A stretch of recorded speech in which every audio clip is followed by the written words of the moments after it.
The Wild West has been romanticized as a lawless but somewhat magical frontier land where the most rugged men and women move to chase that American dream. Without those people, we probably wouldn't have places like Los Angeles, San Francisco, or Las Vegas. But with all the great characters like Jesse James or Wild Bill or Billy the Kid, there are also some weird and absolutely crazy stories in there too. And in this episode, we're going out west to look at 5 insane stories. It's Our Weird World. Our Weird World.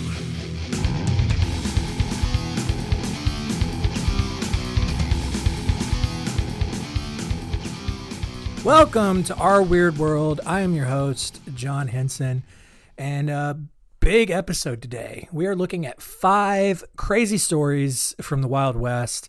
We're going to be covering John Colter's run from the Blackfeet Indians, Hugh Glass's crazy survival story, Larsina Page's equally crazy survival story, El Fego Baca's fight for justice, and Climax Jim, who just made things difficult for a lot of people. It's going to be a fun one, so let's not waste any time. Let's jump in.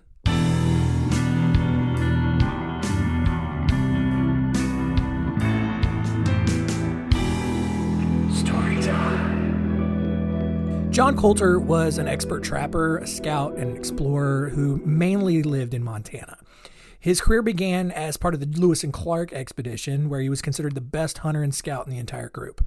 Colter was given the primary responsibilities of hunting game meat, finding passages through the Rocky Mountains, and trading with various native tribes.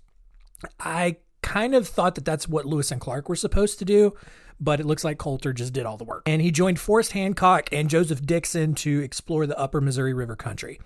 After only 2 months on the expedition, the party disbanded in Three Forks, Montana, where Colter went on to establish trade routes with the Crow Indians in Wyoming. Colter is credited with being the first white person, i.e., according to history, the only kind of person that matters. I'm kidding. But he was credited as the first white person to explore the land that later became known as Yellowstone and Grand Teton National Parks. And when Colter arrived back in Three Forks after exploring it, very few people believed his accounts of the massive geysers, the fancy colored geothermal lakes that were in these parts. And the land was instead just jokingly dubbed Colter's Hell until, it eventually became Yellowstone. In 1808, Colter and another trapper, John Potts, set out on a trapping expedition from Three Forks. And unlike all of Colter's other adventures, in which nothing bad had ever happened, this expedition turned sour pretty fast.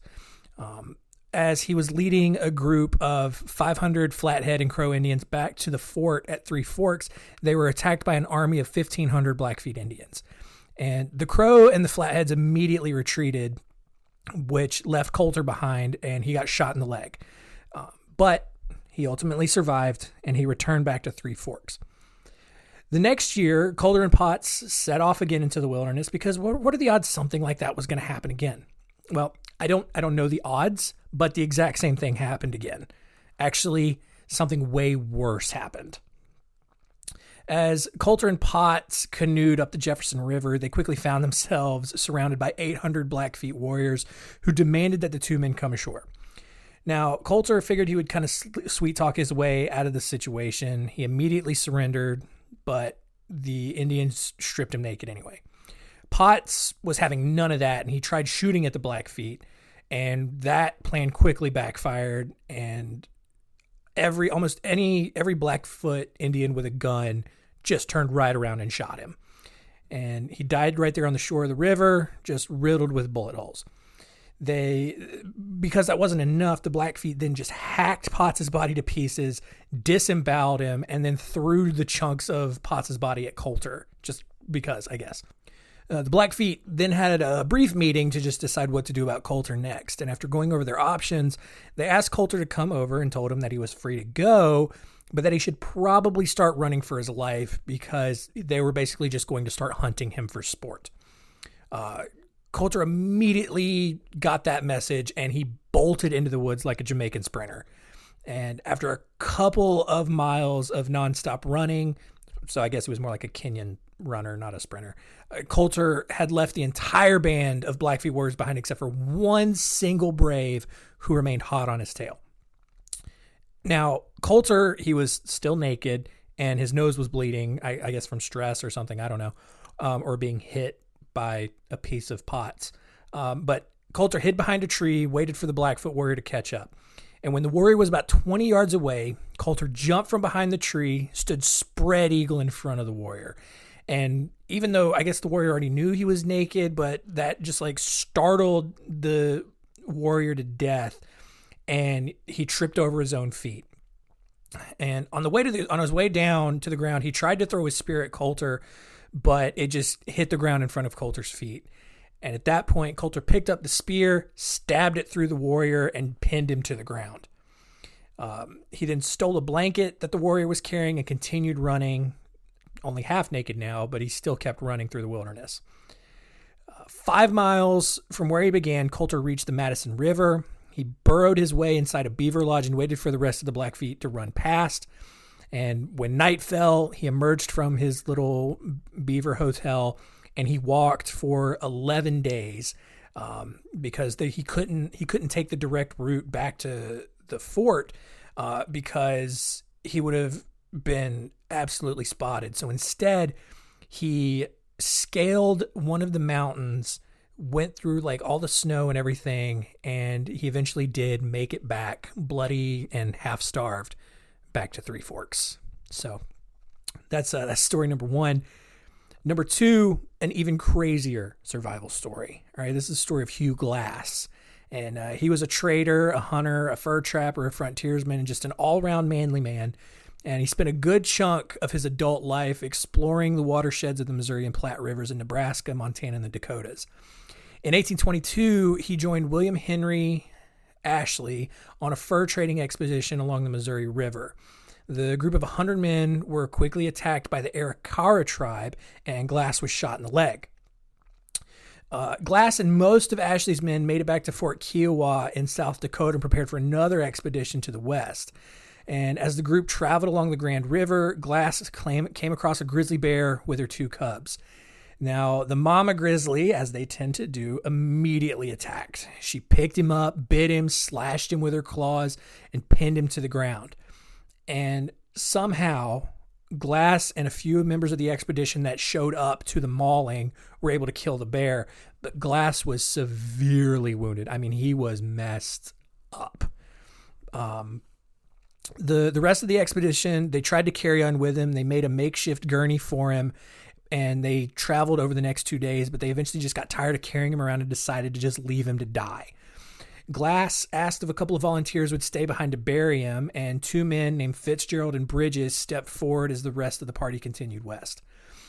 Fitzgerald and Bridges set to work on digging Glass's grave, but they were interrupted by a group of Arikara Indians who tried to start attacking again. The 2 men grabbed their weapons, all of Glass's own survival equipment, and fled into the forest. When the 2 men, they eventually caught back up to the expedition, and they told everyone that Glass was dead. However, Hugh Glass was not dead. He crawled out of his makeshift grave with a broken leg, exposed ribs, and a ton of other just festering open wounds. And the desire to track down and find Fitzgerald and Bridges and make them pay for abandoning him drove him to make it back to camp. He set his own broken leg, he wrapped his wounds in bear hide, and to prevent his rotting flesh from going gangrene, he allowed a family of maggots that had already made their home in his body to just continue eating his decayed flesh. Ugh.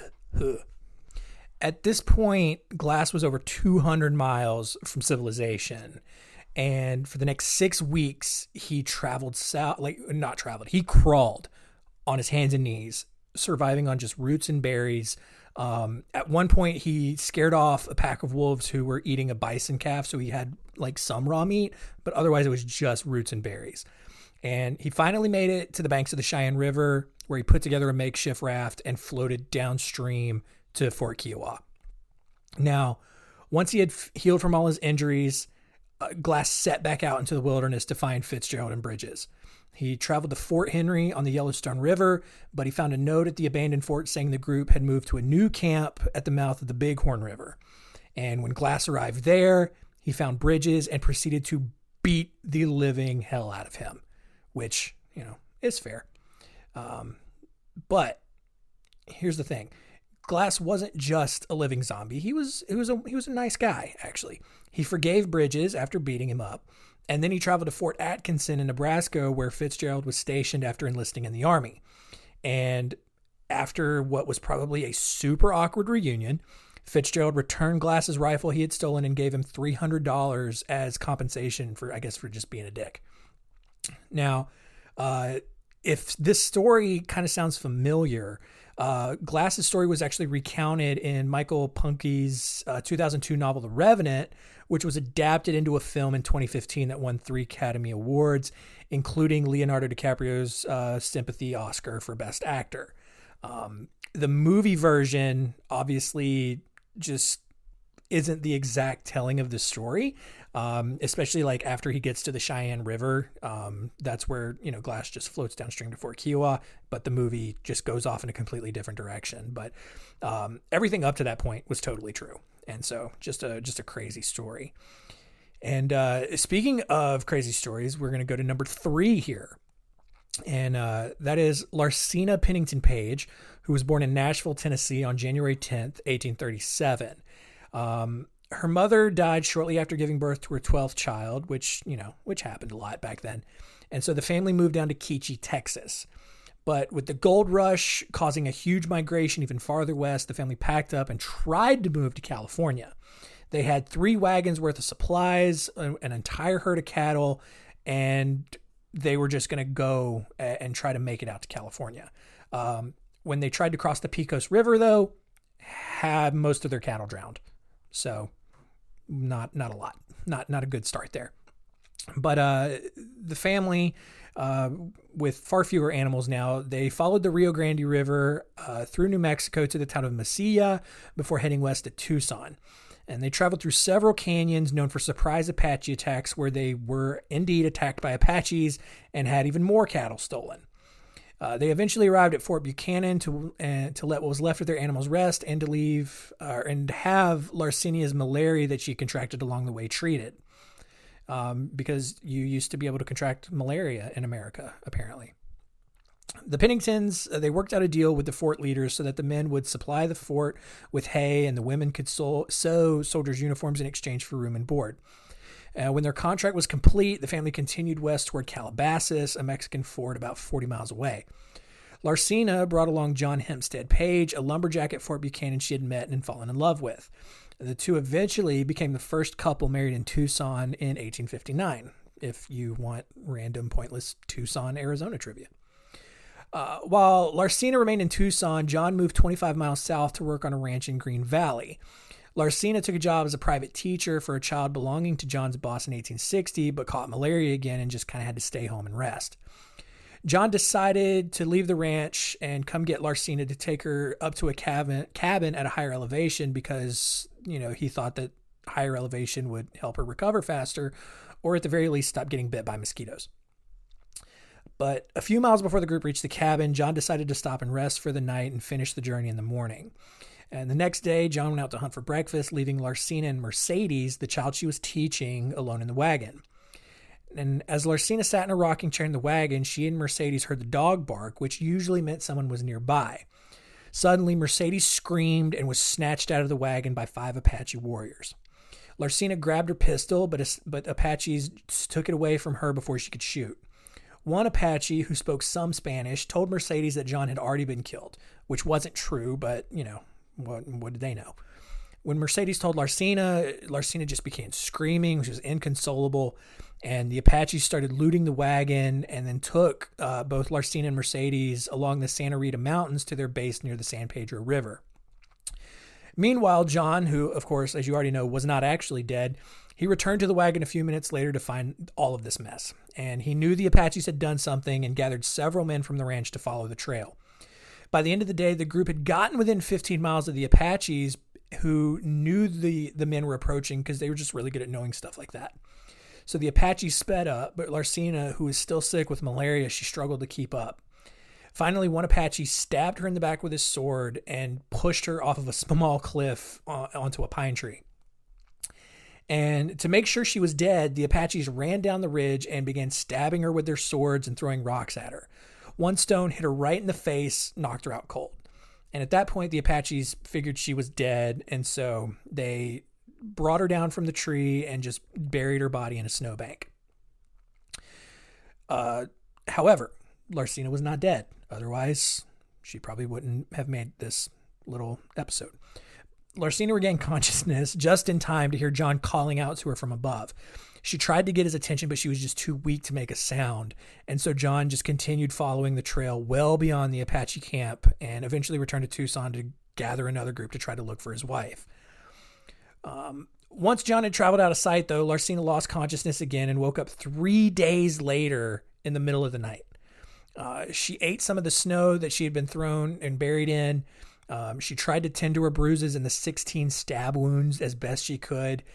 And she tried, ultimately she found just a more comfortable place to sleep for the rest of the night. The next morning, she tried to figure out which direction to go and tried to start, but she had lost so much blood that she was too weak to stand. So for the next 10 days, Larsina crawled through the desert, surviving on seeds, wild onions, and snow water. And on March 26, Larsina came to a ridge and saw the road that led to just a regular camp. And after hearing voices and the roar of wagon wheels coming, she grabbed a stick and tried to signal for help, but no one saw or heard her. So, but she wasn't about to give up. I mean, she continued crawling and eventually made it down to the camp where she found a smoldering campfire along with some flour and coffee. And so using some of her own clothing and water from a nearby stream, Larsina made herself some bread and coffee and spent the night alone in the abandoned camp. And the next day, she continued her crawl back to the ranch. And eventually, when she got close enough, she was finally able to attract the attention of several men. But because she was dirty, practically naked, dehydrated, sunburned, with several open, festering wounds, the men actually thought it was an exiled Apache and grabbed their guns and was about to shoot her. And even after Larsina identified herself, one man was so convinced that she was just a ghost that he just refused to believe that Larsina had somehow made it back, because she was just a 23-year-old woman.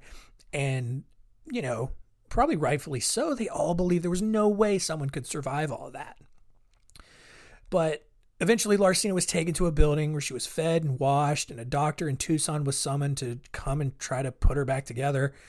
John, who was in the middle of a third expedition, was informed his wife had been found, came back, and Larsina made a full recovery.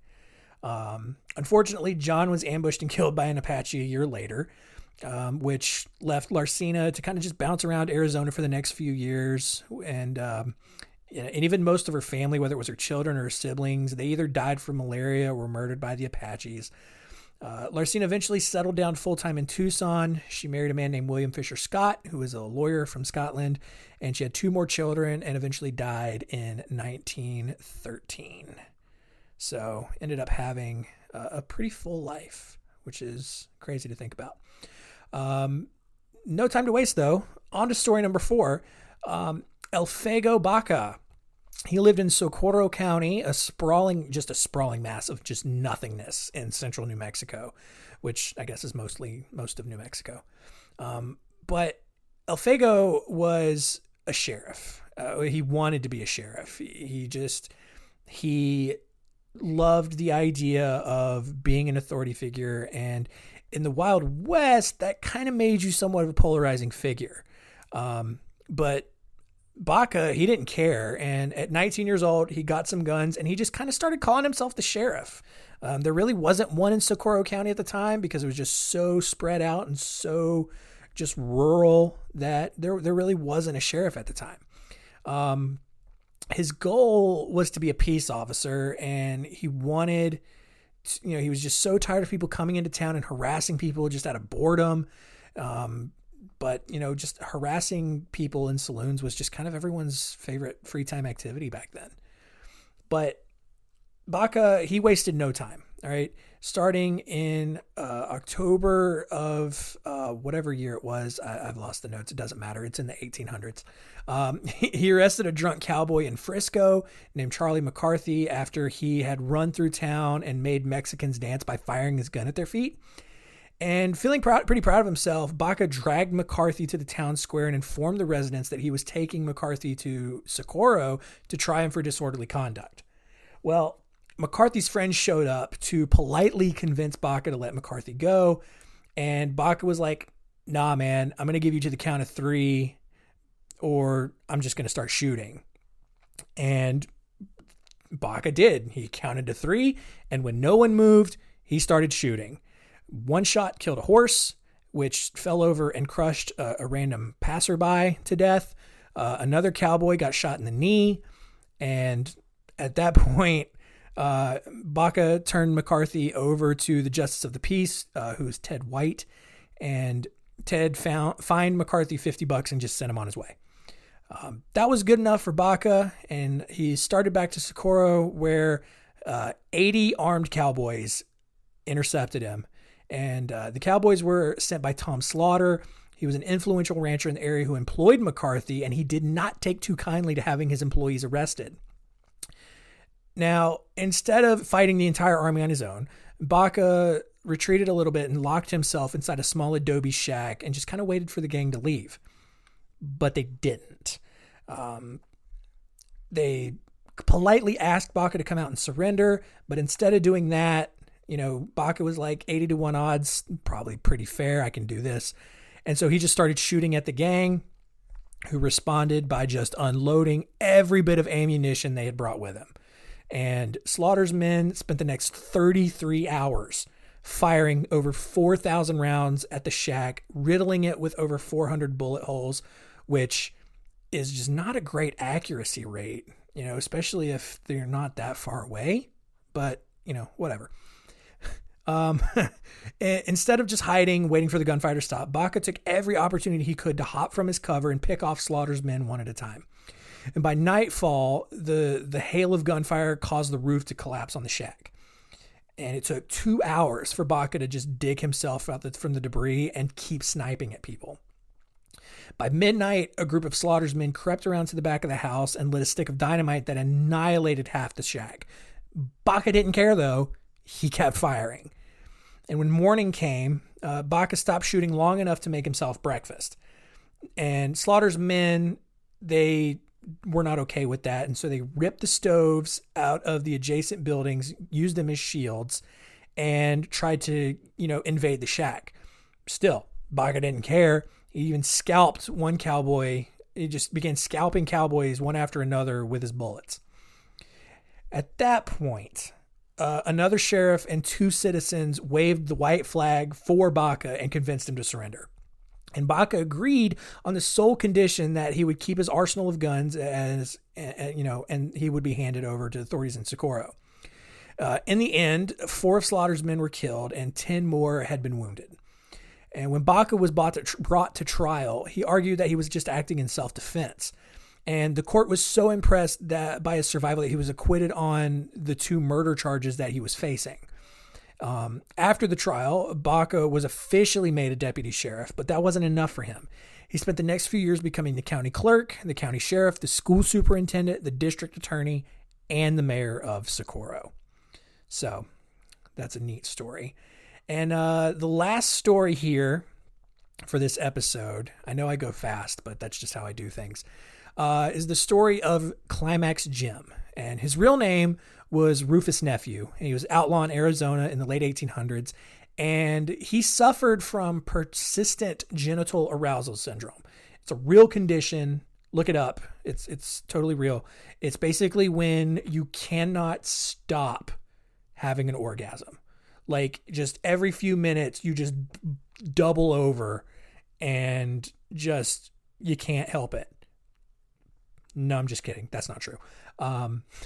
Rufus actually earned his nickname because he went through a lot of Climax chewing tobacco. So not nearly as fun of a nickname, but whatever. Climax Jim's real legend began in 1894 when he was arrested for stealing a dozen steers or cows or whatever and sold them to a slaughterhouse. And that night, even though he was arrested, later that night, he tunneled his way out of jail using just his pocket knife. A few months later, he celebrated Independence Day by stealing a horse. He was eventually caught by the county sheriff, but on their way back to the jail, he escaped while they were just camping out one night despite being chained to a post.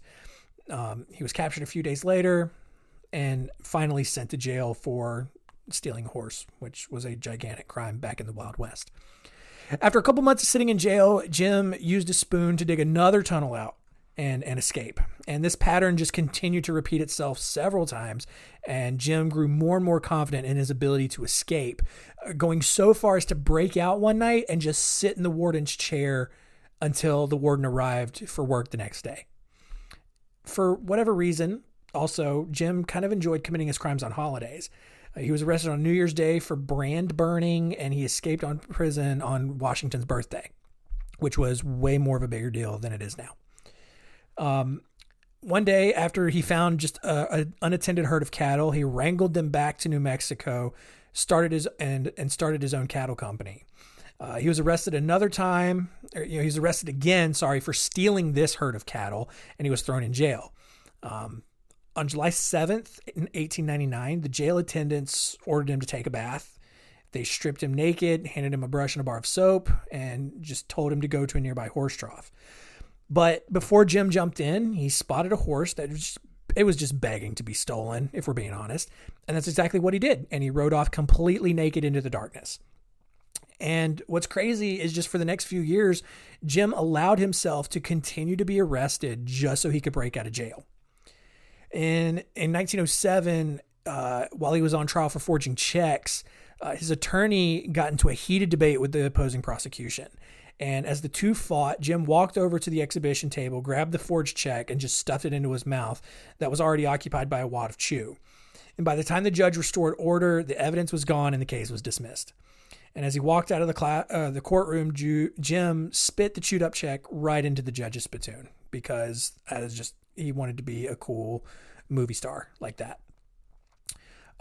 Jim eventually did give up his life of crime. He settled in San Diego, got a job digging wells, and he died in 1921 after he fell off of a scaffold. And that, finally, is the end of our stories.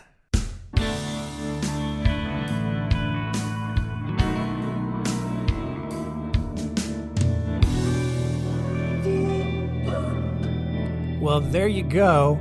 5 crazy stories from life out west. A bit of a longer episode today, but let's find out what we learned.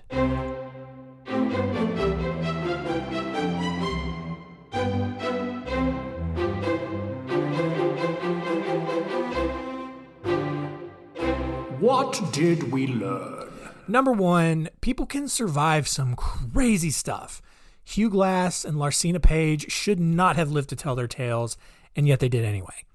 Number 2, people really didn't like the police back then. Just, I guess, like a lot of people don't like police now. And number 3, a lot of people had really cool nicknames in the Wild West, like Buffalo Bill or Pistol Pete.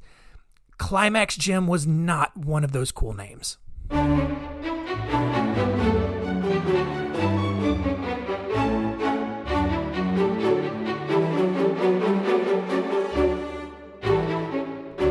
Next week on Our Weird World, we're going back to the cult world, and we're talking about David Koresh, the Branch Davidians, and the Waco Siege. It is a bonkers story that goes so much farther than the unfortunate ending that you're probably aware of. So, we'll see you next week. Tell all your friends, and keep it weird.